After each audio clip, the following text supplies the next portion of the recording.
Hello and welcome. A quick question. Are you looking for ways on how to convert HTML to React or React.js? Then I have some really cool stuff for you. In this Prosperous Heart programming training today, I'm going to be sharing with you, excuse me, three simple bite-sized tricks that you can take to convert an HTML website to a regular, just plain old vanilla HTML website to React. And I'm also going to tell you about four different packages that will help you feel like you have an HTML to React converter in your back pocket. All right. So as a software engineer, I love solving interesting problems. I love being able to figure things out. And I usually learn just enough to be able to get the job done until I have time to learn more, right? Just like I'm sure most other people that do software engineering and probably other roles too. But anyway, I created an opportunity for myself where I had developed what I call a digital resume. And I basically found a free template online and made it to where I liked the way that it looked, fixed some of the code that, wasn't working as I had hoped, just whatever. And I made it a website that worked flawlessly. It looks great. I love it. And I actually provide it to recruiters. It also has links out to my traditional PDF or whatever. But anyway, so I started this in the middle of a web developer bootcamp with CTM Zero to Mastery. And if you want more information on that, I'll just let me know and I'll give you the information. But I was in the middle of this boot camp, and so I was like, you know what? I'm learning more things like React and some other things like Postgres. So what can I do after this boot camp? How can I implement this knowledge that I've gained from this 40-plus-hour boot camp on web development? So I took, aside from the projects that you create in that boot camp, I took this digital resume and I decided that I wanted to make it into React. But I kid you not, it was so difficult to find information on how to convert HTML projects to React.js. Now, yeah, there's a lot more than just HTML and CSS when it comes to React and conversions. But if you at least understand what the different modules or functions are doing, it's fairly simple to bring it over. And as I'm going to share in just a moment, you're going to be able to easily break that down even faster with some potential packages you may not know about yet. So if you like what you learned today, please be sure to turn on notifications and tap that love button on whatever platform you might be seeing this on now. And let me know how you enjoy it. So if you want to work directly with me, you can check out more information. Oh, of course, I would have that done over on this website right here. So check that out when you've got some time. So let's go ahead and get to the good stuff, right? So I am talking about how to convert HTML to React. Well, how can you do that? There's three simple steps that I've found to help me do this with with the website that actually you'll see when you go to that URL that I just clicked on. But basically, the first step is you want to split it into sections. No matter what HTML or React or any other website you may have created, it's still in sections. And you can think of that when you're working with React as sections or components. So if you can break down each of these sections into what's called React components and just show the regular HTML, the CSS and stuff, then you can figure out the rest from there, the JavaScript, different React built-in capabilities. You don't have to work on, the random code that you may or may not fully understand yet. But yeah, so that's the first thing, is split it into sections. And then once you have that and it at least looks right, even if it doesn't necessarily, act the way that you want it to yet, here you can clean up that look and feel. Make sure that the CSS is right, that you've actually centralized the different fonts, because it is, from someone who is very detail oriented, it drives me nuts when you have, when you think you have all the fonts and then like you have a link in some random paragraph that is nothing like what you're looking at and you need to go figure out where that is, right? So take that opportunity to condense things down, make things more efficient, not just for your sanity short term, but for the future when you might want to grow that particular website with this really cool tool, or maybe something different in the future. Who knows, right? So that's the first one: is split your website into sections. You already have it, but you may be able to take it a little bit and make it nicer this way by creating this. The second thing is that once you have it looking right, and it may not look quite right just yet because of the second piece, and that is that class in React is actually class name with a capital N, as in Nancy or November. I don't know why. I think there might be something to do with like the internal workings of React. So just know that when you're bringing over the HTML, if you have class equals and then like the class names that you're adding for CSS, make sure that you change class equals to class name with a capital N to make sure that everything works, and React isn't like giving you weird warnings or possibly even errors because you didn't make that change. So that was a big thing for what I was learning.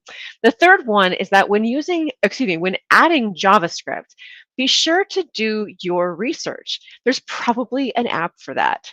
I'm not even joking. I was shocked that, at least from what I've been able to create from my own, I was able to find a React app or an NPM or a Yarn package for the things that I needed to accomplish in order to make my new React web page act at least similar to my prior web page.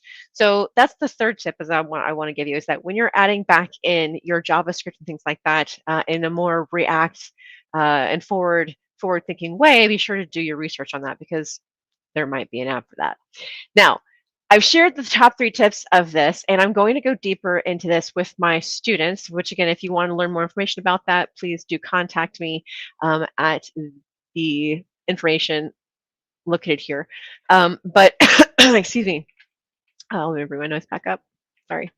I wanted to share the different packages with you now for what I have been using in my new React website. So the first one is React Waypoint, and I will provide this in the blog post I'm going to do on this. So I don't have the URL for you right now, but keep an eye out. Make sure again that you turn notifications, and I'll be sure to share the link for that when I have it.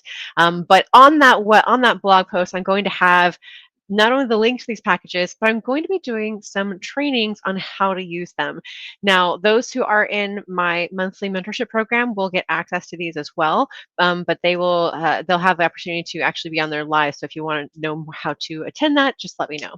So the first package is React-Waypoint. This is so cool. Think of it like I told you, excuse me, I told you that you need to create your sections, right? Think of waypoints as like an imaginary line between your sections that when it goes on entry, so when it comes up on the screen, right, or it leaves, you can tell it to do something. Maybe it runs a script. Maybe it changes the font color on your navigation menu like mine does, right? There's really cool things that you can do with this. And while they do have documentation, I did not feel like I could easily take it and run with it like I did with, or like I didn't do with my React website, or my conversion of HTML to React website. And so I'm going to be sharing some of that with you. So again, stay tuned. But it's React Waypoint. The second one that I have is jQuery. This is another package that you can actually download straight from the URL. Like you can actually embed it in there. But if you're using NPM or Yarn, when you're trying to update your packages and things like that, it's really simple. So you can keep the hard-coded one and like just try to remember to update the HTML all the time, or you could be more efficient with your time and leverage NPM and such. So jQuery is one of those. Waypoint is one of those. But the jQuery, excuse me, the jQuery one I think is just wonderful because it allowed me to do some things in React that I don't think you're supposed to be able to do. And I say that because of, again, limited knowledge on React, but it just some of the errors that I was running into when trying to run certain commands on things that I thought were supposed to work based on that old website that was working. So jQuery is one, and again, I will get more into that in another video, but that's one you can look into.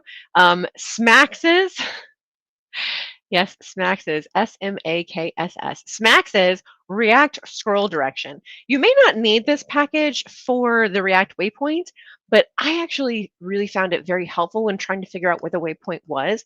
And in fact, I may have like overdid it with my code, but I'll go through that with another round of, you know, optimization. But regardless, React scroll direction, what does it do? It basically makes a little constant that can tell you what direction the person is scrolling. So no matter where they are on your web page, you'll know if they were scrolling up or if they were scrolling down.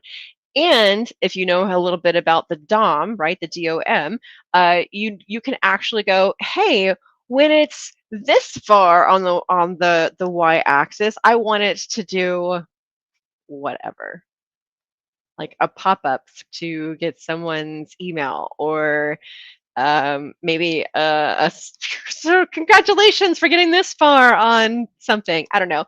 That's something else that you can do with it. So yeah, so React scroll direction I found very helpful when I was trying to figure out how to make the conversion of my HTML to React work, right? So that's the third one. And then the fourth one is something called React-Slick. And it is slick. It comes from the original JavaScript Slick. You can check it out. It's still around. It's totally cool. Actually, I love it. But React Slick is the React version for it. And so basically, I use it for on the, which I think it's showing actually right now. I use it for the testimonials for my website, this one right here. And so it can like automate what's called cards. You know, you can call them whatever you want.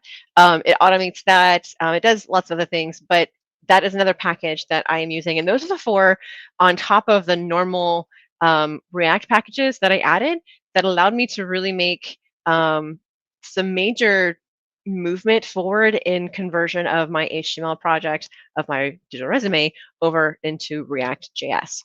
So that's what I want to share with you today. Those top 3 tips: split into sections, change your class to class name, and when adding JavaScript, do your research because there might be an app for that.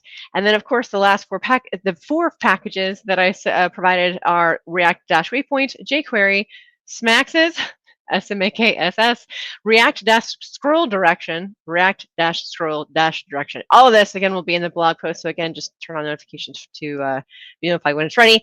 React-Slick, and I will do some trainings on how to use these so you can leverage it for your own projects as well. So if you found value in today's video, again, please do turn on the notifications, smash the little love button, you know, sprinkle it amongst your friends if you think that they'll also find value with it. My name is Cassandra. I am the Prosperous Heart. I am passionate about empowering people for success, whether it's through breaking down tech for digital marketing and programming stuff into easy to understand bite-sized pieces, or introducing you to someone who might be able to help you grow in some form or fashion. I love to do that. And so I thank you so much for spending your time here with me today, where I was talking about how some of the tips that I have found to help me convert my HTML to React. Thank you so much for joining me today. I hope you have a wonderful and prosperous rest of your day. And if you want to learn how to work with me, either maybe hire me for a potential job that you're looking to have accomplished, or if you're looking to learn, maybe get some mentorship, please do check out resume.prosperousheart.com, which is my digital resume. And on there will be a contact section. If you're just looking for some additional cool stuff on digital marketing and programming, then be sure to check out my blog at prosperousheart.com. Thank you again. Have a wonderful and prosperous day. I will see you in the next one. Bye.